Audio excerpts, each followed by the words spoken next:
Hi friends, welcome to ஆறுக்கலை சமையல். ஆறுக்கலை சமையல் இன்றைக்கி என்ன பார்க்க போகிறோன்னா, சமையல் இல்லைங்க, கண்டிப்பாக லேடிஸ் தெரிஞ்சு வச்சுக்க வேண்டிய வீட்டு குறிப்பு தான். வாங்க பார்க்கலாம். பருப்பு நம்ம வழக்கம் போல் எப்போது வேக வைப்போம்ல, அது மாதிரி பருப்பை களைஞ்சி குக்கரில் போட்டுட்டு தக்காளி, மஞ்சத்தூள், பூண்டு, பெருங்காயத்தூள், எண்ணெய் எல்லாமே எப்போது வழக்கம் போல் போட்டுட்டு இந்த பருப்பு தண்ணி பொங்கி வராமல் வெளியில் இருக்கிறதுக்கு என்ன செய்ய போகிறோம் அப்படிங்கிறதான் இப்போ சொல்ல போகிறேன். ஓகேவா?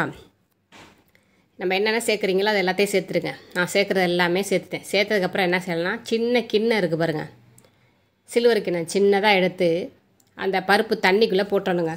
போட்டுட்டிங்கன்னா அந்த தண்ணியெல்லாம் பொங்கி ஊற்றும்போது வெளியில் ஊற்றாது, அந்த தண்ணி இருக்குல்ல அது வந்து உள் வாங்கிக்கும். அதனால அந்த கிண்ணத்தை உள்ளே போட்டிங்கன்னா அந்த தண்ணியை பூரா அது உள் வாங்கி வச்சுக்கிட்டு இது மாதிரி போட்டுருங்க. போட்டு தண்ணியை பூரா உள் வாங்கிக்கிட்டு வெளியில் வந்து பருப்பு வேக வைக்குமே தவிர தண்ணியை வெளியிலே போகக்கூடாது. நான் இப்போ எப்படி மூடியை காமிக்கிறனோ அதே மாதிரி 4 விசில் விட்டதுக்கப்புறம் மூடி அப்படியே தாங்க இருந்துச்சு. கண்டிப்பாக இதே மாதிரி ட்ரை பண்ணி பாருங்கள். பொய் இல்லைங்க, நிஜம். அங்கே பாருங்கள், பருப்பு வந்து சூப்பராக ரெடி ஆயிடுச்சு. எப்படி குக்கர் அடுப்பில் வச்சு இறக்கணும்னா அதே மாதிரி தான் இருக்குது. ஒரு சொட்டு கூட பிசு பிசுப்பே வெளியில் இல்லை. பருப்பு வேக வைக்கும்போது கண்டிப்பாக நெய் சேர்த்துக்குங்க, நல்லா மணமாக இருக்கும். சாம்பார் சுவை கூடுதலாகவே இருக்கும். ஓகேவா? அங்கே பாருங்கள், எல்லா தண்ணியும் உள்வாங்கிருச்சா, நல்லா கொதிக்குதுங்க. பருப்பு நல்லா சூப்பராக வெந்துருச்சு. கிண்ணத்தை நம்ம எப்போதும் போல் வழக்கம் போல் எடுத்துகிட்டு நம்ம என்ன காய் போட்டு சாம்பார் வைக்கிறீங்களோ அது உங்கள் இஷ்டம், அதனால் வச்சுக்கலாம். ஓகேவா? இது மாதிரி ரெடி பண்ணி பாருங்கள். ஓகே, அடுத்த டிப்ஸு, சாதம் வந்து நல்லா வெள்ளையாகவும் நல்லா பொழு பொழுன்னு வரணும் அப்படின்னா ஐஸ்டு டீப்பு இருக்குது பாருங்கள், ஐஸ் க்யூப். அதை எடுத்து ரெண்டு ஸ்கிப் சேர்த்துட்டிங்கன்னா சாதம் நல்லா பொழு பொழுன்னு வரும், வெள்ளையாக வரும். கண்டிப்பாக ட்ரை பண்ணி பாருங்கள். அடுத்த டிப்ஸு, வெங்காயம் வந்து புது வெங்காயம் பழைய வெங்காயம் நம்மளுக்கு சமயத்தில் சில பேருக்கு தெரியாது. அது வந்து கண்ணில் அப்படியே தனித்தனியாக ஊற்றும். நம்ம உரிக்கவோ நறுக்கிறதுக்கோ ரொம்ப சிரமப்படுவாங்க, அழுகுவாங்க. அந்த மாதிரி வெங்காயத்தை நறுக்கிறதுக்கு அழுகிறவங்க கத்தி எடுத்து அடுப்பில் ஹீட் பண்ணிவிட்டு, லைட்டாக ஹீட் பண்ணால் போதும், ஹீட் பண்ணிவிட்டு வெங்காயத்தை நறுக்குனிங்கன்னா நீங்கள் வந்து ஒரு கல்யாணக்கார வீட்டுக்கே வெங்காயம் நறுக்கலாங்க. கண் எரியவே எரியாது, ஒரு சொட்டு தண்ணி கூட கண்ணுலேருந்து வலியாது. வெங்காயம் நறுக்கிறதுக்கு கூட அழுகாமல் இருக்கலாம் லேடிஸ். கண்டிப்பாக அதையும் ட்ரை பண்ணி பாருங்கள். அடுத்த டிப்ஸு, சாம்பார் நான் வச்சுட்டாங்க. அந்த பருப்பை வச்சு பூசணிக்காய் சொரக்காயெல்லாம் போட்டு சாம்பார் மணக்க வச்சாச்சு. முள்ளங்கிலாம் போட்டு கொஞ்சம் உப்பு கூடுதலாக போயிடுச்சு. வாயில் ஊற்றி பார்க்கையில் உங்கள்கிட்ட கதை பேசிவிட்டு உப்பு கூடுதலாக போயிடுச்சு போல இருக்குது.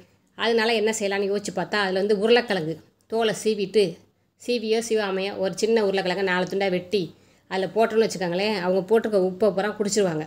ஓகேவா? அதையும் ட்ரை பண்ணி பாருங்கள். அடுத்த டிப்ஸு, வெள்ளிக்கிழமைக்கு கண்டிப்பாக வீடை முழுகாதீங்க, மோப்பு போடாதீங்க. வியாழக்கிழமைக்கு இதெல்லாம் செஞ்சுருங்க. சாமி பாத்திரம் விளக்குறது, வீடு மோப்பு போடுறது, சுத்தம் பண்ணுறது எல்லாம் வியாழக்கிழமையே செஞ்சுருங்க. அது மாதிரி நம்ம மோப்பு போடும்போது வீட்டுக்கு தேவையான லிக்விடை வாங்கி ஊற்றி, அவங்கவுங்களுக்கு பிடிச்ச லிக்விடை ஊற்றி வீடை க்ளீன் பண்ணுவோம். நான் லிக்விடும் வாங்குவேன், இருந்தாலும் இந்த மாதிரி முறையில் செஞ்சு பார்த்தா வீடு வந்து நல்லா பளிச்சுன்னு இருக்கும், தெய்வ கடாச்சம் கிடைக்குங்கனால பக்கெட்டில் தண்ணி வச்சுட்டு கொஞ்சம் மஞ்சத்தூள், உப்பு, ஷாம்பு இருக்குல்ல, எந்த ஷாம்பாக இருந்தாலும் தலைக்கு போடுற ஷாம்பு ஒரே ஒரு சொட்டு விட்டு நல்லா கலக்குன்னு பக்கெட்டை கலக்கிட்டு மோப்பு போட்டோம்னு வச்சுக்கோங்களேன், அந்த வீடே ஒரு தெய்வ கடாச்சம் கிடைக்கும். நம்ம கண் திஷ்டியெல்லாம் அந்த உப்பு போட்டு துடைக்கிறனால மஞ்சத்தூள் போடுறனால போயிடும். இந்த குட்டி எறும்பெல்லாம் செத்து போயிடும். சரியா? தரையும் சைனிங்காக இருக்கும், நம்மளுக்கு வீட்டுக்கு நல்ல பிரகாசம் கிடைக்கும். கண்டிப்பாக ட்ரை பண்ணி பாருங்கள்.